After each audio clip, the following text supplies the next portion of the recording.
In the early days, it kind of made a bad taste in a lot of people's mouth because oh, the materials are weak. Oh, they'll melt on your dashboard. It's for toys and trinkets. We've always been about strong end-use parts. The technology in the industry is so new that people have to develop trust for it, and our profiles are all public. But it's just about being transparent with the customer. And if they can see that, hey, so, wow, there's 100 videos on this machine and how to use it, and there's all the documents. I could do this too. It's like about inspiring that. Their success is our success.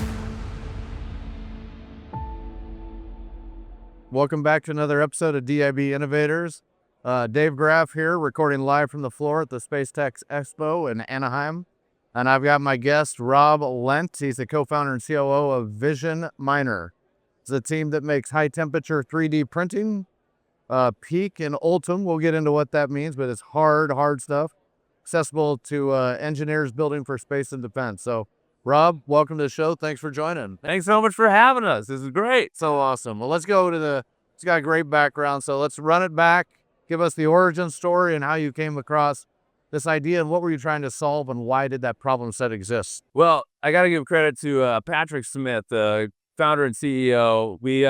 He had a drone business, manufacturing drones, making heavy lift kits, cinema cameras. He was the first guy to put a red digital cinema camera on a drone. So he's big in that industry. But in that, he started 3D printing and just quickly found that PLA and ABS and these materials that were available on, sub $500,000 machines, they weren't sometimes accurate enough, but mostly strong enough to hold up a 30-pound camera or things like that. So the search began sort of for stronger materials that he could 3D print in-house. And from there, he actually found this one machine, and it was Peak and Ultim and PPSU, these metal replacement thermoplastics. And through starting to use those machines and prototype gimbals and heavy lift kits, things like that, for the drone business, we'd become friends for a while, started doing stuff, and one day he tossed me a brochure and said, hey, what do you know about 3D printers? And I said, that they exist. I got this little part that I got from MakerBot, and this is back in 2016, 17. And he's like, do some research, let me know what you think about this stuff. So I went home, I looked up these materials, found they've been used heavily in industry for 40 plus years, and that nobody almost was 3D printing them. There was a NASA white paper with an Ultimaker and some heat lamps, and then there was a Canadian company and Stratasys. They were doing some stuff with Ultim 9085. So Ultim 9085 is actually the most ubiquitous material in aerospace. If you go onto a commercial airliner jet, all the plastic parts, the tray tables, the light shrouds, the window shrouds, all of those things are Ultim 9085 because it meets the FST rating by the FAA, which is UL 94 V0. So it self-extinguishes, it's super lightweight, it's low smoke, low toxicity, and super strong. So I came back to him, I'm like, hey, these are huge. This could be a big thing. And he was like, yeah, you want to start a company? And so he'd been mentoring me in business, and I've been asking questions and things. And so we started the company together. So I took one of the printers home into my bedroom, started printing stuff day and night, all I could, as a side gig, or not even as a side gig, just as a night project. And then I got another one into the kitchen, and then I was like, hey, let's expand into the back office of his drone store, and then took over the top floor. And then, after maybe 6 months in, I was getting calls from Lockheed Martin at my other job in the middle of the day. I'm like, I got to run to the parking lot. And we knew something huge, this was going to be big, because we needed it for our own problems. We needed stronger materials, stuff that could survive in the heat, in the desert sun, or just being rigid enough to hold 20, 30 pounds on the bottom of the drone. And so we started printing, and we said, we're going to be the company that understands this stuff, figures out how to print all this stuff, makes it accessible, and go through YouTube and social media and all these other things, providing the resources so that other people could do it too. So we started as a reseller of some machines, and then within a year or two had a few other machines that we resold. But the whole cornerstone was, you can call us. You can buy the machine, start printing, and we know it, we figured it out, and you can call us and we can support you to actually use them, because they're very difficult materials. Once you get out of the PLA and ABS and the bamboos and the pruses and stuff like that, it becomes very difficult because you basically have to print it inside an oven. And so the warping and all these things. And over the years, we developed some products for our own problems, like nanopolymer adhesive. So it's basically this liquid that you put down on any build plate on any 3D printer, which we didn't actually realize at the time. We made it for peak and ultimate PPSU. And at high temperatures, it would make a carbon molecular bond between the polymer and the build surface that you're printing on. And then when it would cool down, it would sort of release.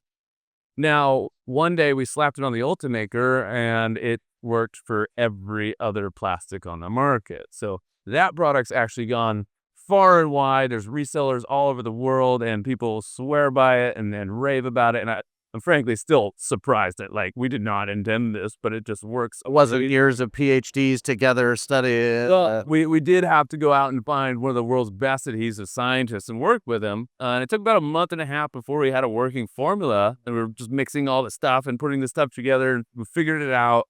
And then about 9 months of actually really refining those ratios before we released it as an actual product. But once we knew it worked on everything, we said, okay, we should probably sell this. Our customers could use it, and I think everybody could use it. And it's turned into a huge thing for print farms and production houses, and especially the high-temp materials. So it's been a wild ride with that stuff.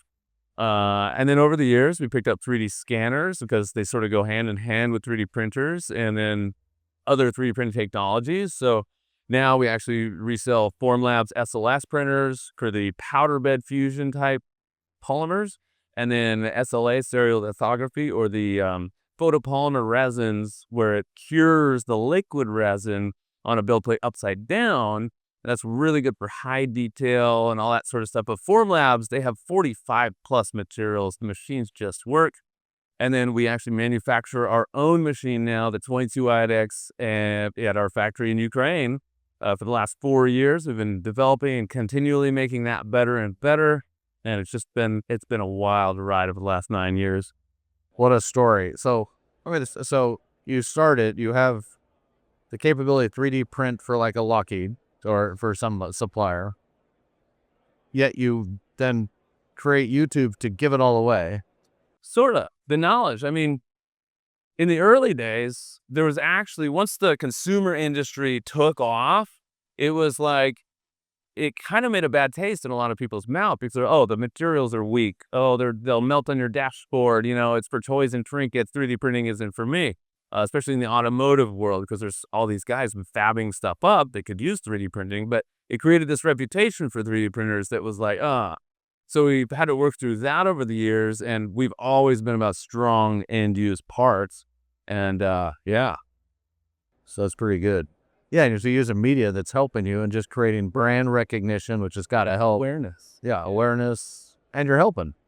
Yeah. And then for our machines, that's been the biggest thing, for our machines, how to use the machines, how to fix the machines, how to maintain the machines. All this content we put out on YouTube and all the other platforms, and of course on our wiki, wiki.visionminer.com, and see all the documentation. Our profiles are all public, but it's just about being transparent with the customer. A lot of the technology in the industry is so new that people have to develop trust for it. And if they can see that, hey, wow, there's 100 videos on this machine and how to use it, and there's all the documents, I could do this too. It's like about inspiring that.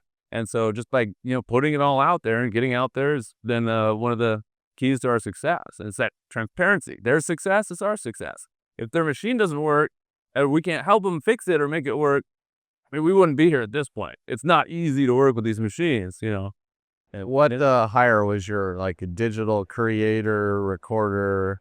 How early was he in the company?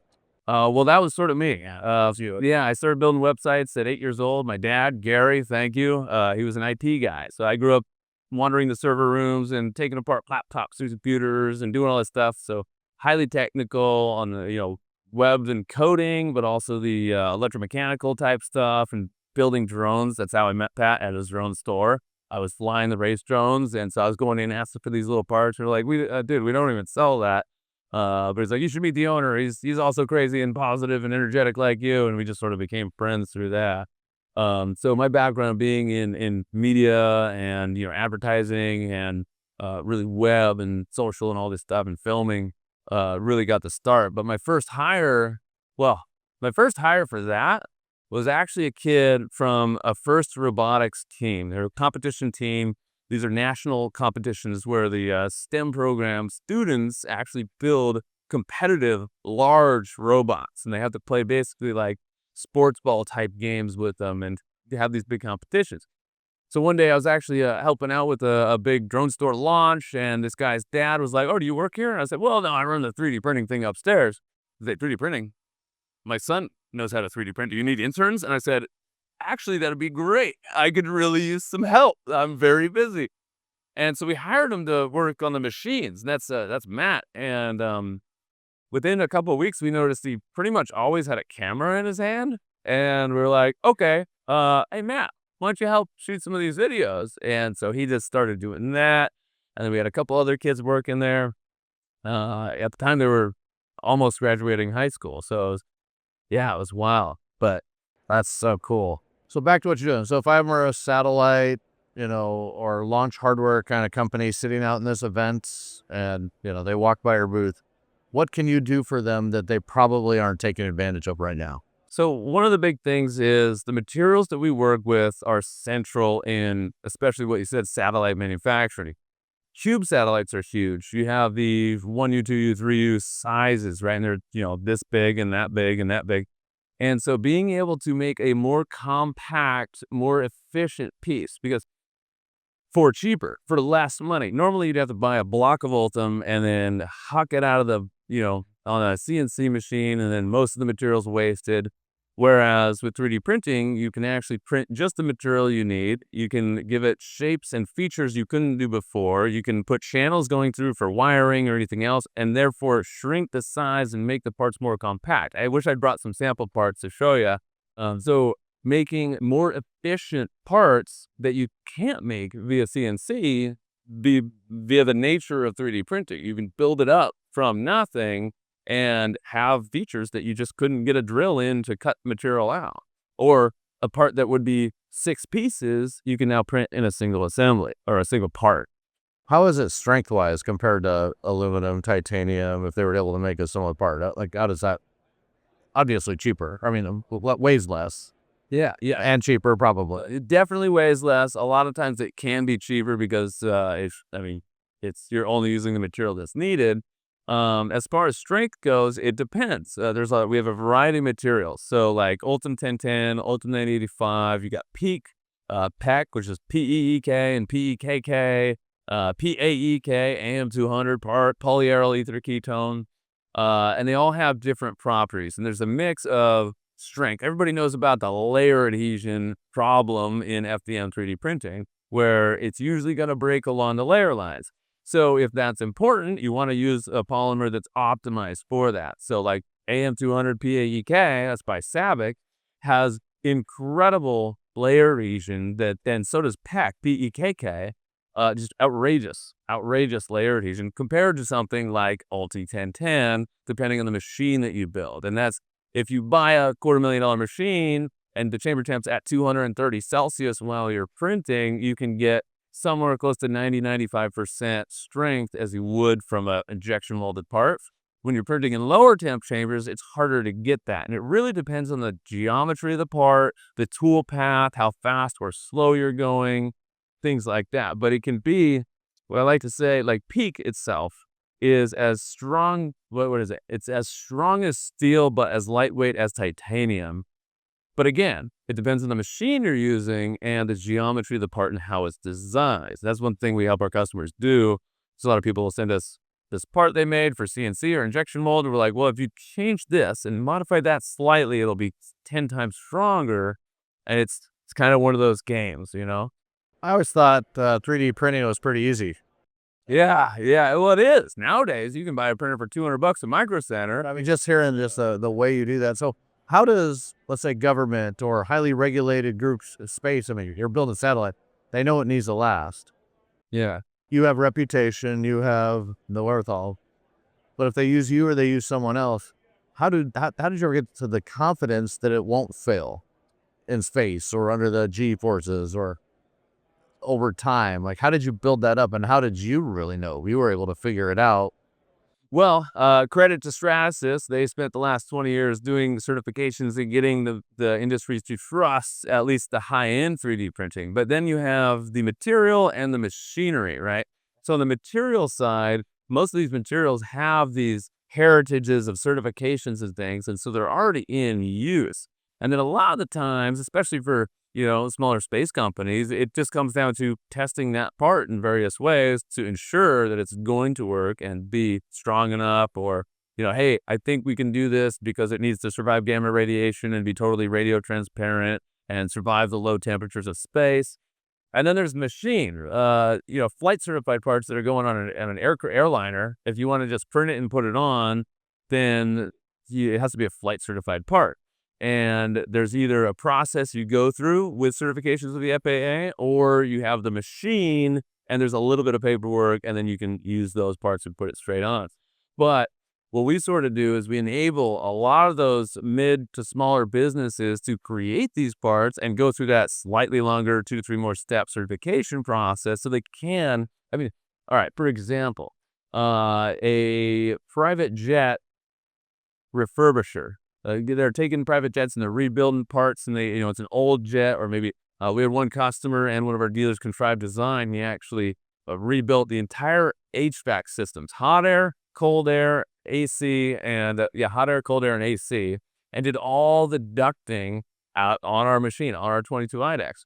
But it's a Lockheed Martin Constellation. It's a one-off resto, right? They're going to restore it once, and it didn't need all the extra certifications, versus a production commercial airliner now in 2026. So it depends on the project and the application. Again, that's what we help people determine. That's awesome. How do you fit in the narrative? So with defense, I'd just say manufacturing at large, trying to reshore everything, get everything. Let's start building back in America and not relying on other, nations. How is your 3D printing affecting kind of that whole dynamic? Well, that's a big one. In the military especially, like they banned companies like Bamboo Lab and whatnot. Like Chinese products in general cannot be bought, and that's been something from the beginning in our manufacturing of the 22 entire line of machines, building machines that are like, okay, not built in China is kind of the line, right? So we use electronics that are manufactured in the UK. Our frames and everything are built in Ukraine. It's engineered in the US, and we've taken those steps. And then little things for ITAR, like we specifically use a board where the Wi-Fi module is completely removable. So there's no Wi-Fi that'll ever enter your facility if you don't want there to be. And you can hook up different ways, whether it be USB, SD card, or direct Ethernet, even PC to PC Ethernet, so it's not even on a network. And we've had enough customers over the last 9 years to know what they need, what the requirements are, and so we've designed it with that in mind. Even down to the maintainability of the machine, whether it's for production or R&D, military stuff, whatever it may be, the accessibility to those parts. So instead of having to turn the machine upside down, take all the panels off, get in there and take something out, it's like, oh, open the back door, unplug some stuff, unscrew it, swap new board in, whatever. And if we're not available, if we're out of stock, a lot of the parts that we've used are actually readily available in the open market. So they don't have to come to us. It's non-proprietary, and they can get back up into production as fast as possible. Important in a factory or in the military, especially in the field. Yeah, that makes sense. Ukraine, talk to me what you're doing in Ukraine. How did you decide to go to Ukraine? What's that like? Well, it was really, we saw an amazing printer design in Ukraine that was being sold at a very, very low price. And we were like, this is almost too good to be true. We should get one and find out. Turns out it was too good to be true. When we got it, a lot of the stuff in the inside of the machine was printed out of PETG plastic. If you run that for more than 24 to 48 hours with the chamber temps at 90 C at the time, at that temperature, everything's going to fall apart. It's drooping and all this stuff. And so we got it, and we're like, we understand now there's no insulation in those machines, all these things. And so that was like, this is exactly what we want, but everything inside needs to be metal. It needs the insulation. It needs this. It needs that. It needs all these things. So we reached out, and we was like, hey, let's partner. We've got, at the time, the 6 years, 5-6 years experience doing High-Temp. We know what it takes. We know what machines need to be, because nobody's machine was good enough up until that point. There was always things we were like, if they would just do it this way, if they would just do it this way. We just didn't have the manufacturing back then. So we partnered with them and said, we need to do this right. Let's make everything metal on the inside, change all these things. And that resulted in the V1, the 22 IDEX V1. Now in 2026, we're on the V4. And so every year we've been making it better and better, and improvements here, firmware, hardware, all of the above. But so it wasn't really like, oh, let's go to Ukraine. It was more like, hey, this dude's awesome, great people out there. Let's do business and let's partner and do business with them. And then I remember we launched the V1 in November of 2020, I think. Yeah, November of 2020. It was a hit. It was awesome. We had a great price still. And then I remember in February, we had gotten one batch in, something like 26 machines out of all the pre-orders we got. And I remember waking up to text messages of, we're getting bombed at the factory. Ukraine's under attack. I'm like, okay, well, this is going to be interesting, but we'll figure it out. One of the things Pat and I really partnered on in the early days was mindset and positive mindset. And you can do whatever you put your mind to, and you got to stay positive about it no matter what the situation. That's really, that's our glue, man. That's what's kept us going. So for 8 months, we couldn't get anything out of the country. We had probably 60 machines already built that we couldn't ship out. And we're like, hey, customers, again, we haven't taken outside funding or anything. We're totally debt free. And we're like, hey, we have all your money still. If you want a refund, we get it. We understand. But we ask that you'd support us and just be patient, because we don't know when we're going to get anything out. And so we had a few refunds, but most of them stayed on board. And during that 8 months, we actually just kept developing. We're like, well, what can we do in this time? Well, let's make it better. Let's do as much as we can to make them even better. And all those pre-order customers that stayed on board actually got surprised with a V2 8 months later. So thank you again to you early customers, the early adopters. That was awesome. Really appreciate it. I love it. So what else from like a leadership perspective, the trials and tribulation of founding a company is not easy, but you've been successful and are still cooking 9 years into it. Yeah. Give me your biggest lesson learned for you that was meaningful. You're like, material difference in leadership. Yeah.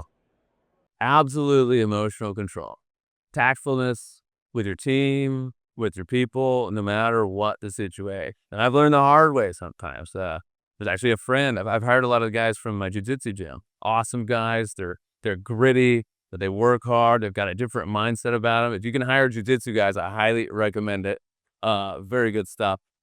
But there were times when I would get, flustered, or I was like, hey, or maybe a person wasn't performing because of what was going on in their own personal life. And maybe I went too hard into it. I was like, guys, you got to do this, whatever, and pissing them off, et cetera, whatever, to where they would leave. One left, and that really hit home for me. And thank God for Pat as a mentor to point this kind of thing out. And Mike, my jiu-jitsu coach, was a mentor, because we were connected in both ways. And that emotional control, that being able, no matter what the situation, to be tactful and calm, cool, collected, no matter what. The freaking building's on fire. Awesome. We need to get to the exit. You grab that thing. We need to get that out. Whatever.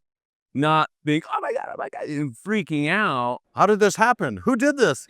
Yeah. It doesn't matter. We need to get out of the building that's on fire, And I'd say that is probably the number one thing that I've had to work on over the years. And it makes a world of a difference. Yeah, I couldn't agree more. That's awesome.